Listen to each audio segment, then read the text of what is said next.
Também estava em pauta hoje, só que na Câmara, aquela proposta de emenda à Constituição que dificulta muitíssimo processar e até mesmo investigar deputados e senadores. Vale a pena fazer uma pausa para conferir algumas das principais mudanças que estão sendo ventiladas. Primeiro, reduzir drasticamente as possibilidades de prisão em flagrante de parlamentares. Isso só poderia acontecer em caso de crimes que não permitem fiança, como crimes hediondos, tráfico de drogas e racismo. Parlamentares também, investigar parlamentares, seja por suspeita de que natureza for, de que gravidade for, só com permissão do Congresso. Depois, medidas cautelares, exemplificadas aqui no nosso telão pela temida tornozeleira eletrônica, só se forem determinadas pelo plenário do Supremo, o qual, como a gente acabou de ver, só poderia agir se o Congresso deixar. Mas os parlamentares não poderão ser responsabilizados de forma nenhuma por opiniões e votos.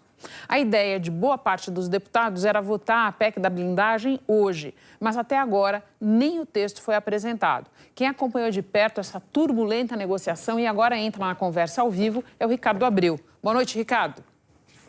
Oi, Renata. Boa noite a você e a todos. Pois é, não houve consenso para votar a PEC das prerrogativas hoje, mesmo depois desse dia cheio de reuniões. O relator, deputado Lafayette de Andrada, do Republicanos, chegou até a apresentar duas propostas de texto aos líderes, mas a votação ficou para depois, ainda sem uma data definida. O jornalista Gerson Camarote, da Globo News, teve acesso a alguns dos pontos de uma versão da PEC.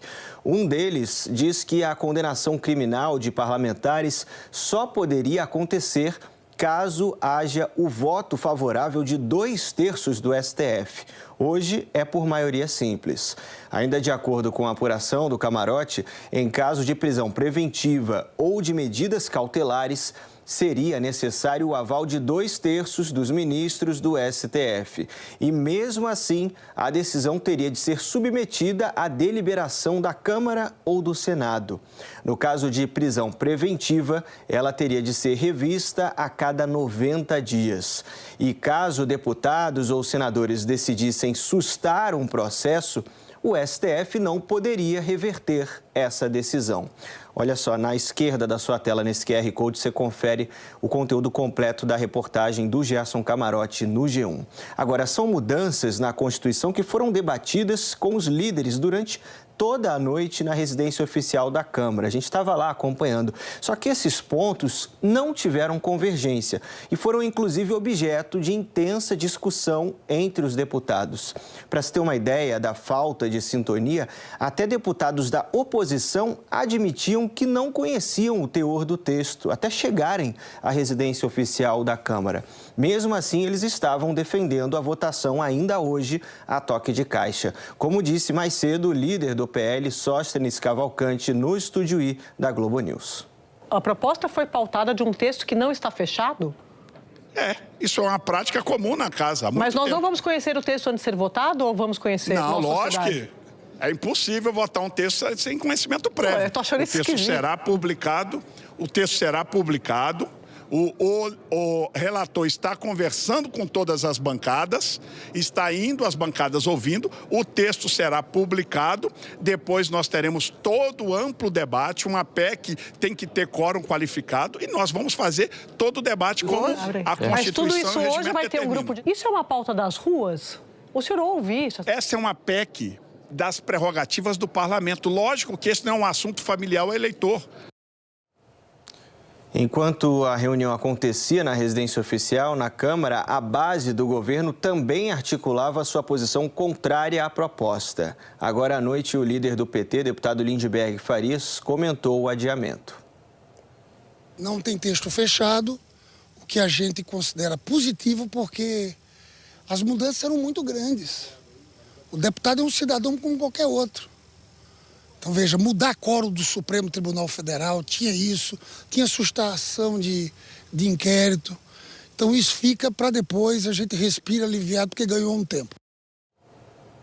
Outro texto que também entrou na pauta, mas não acabou andando hoje, foi o da PEC que propõe o fim do foro privilegiado.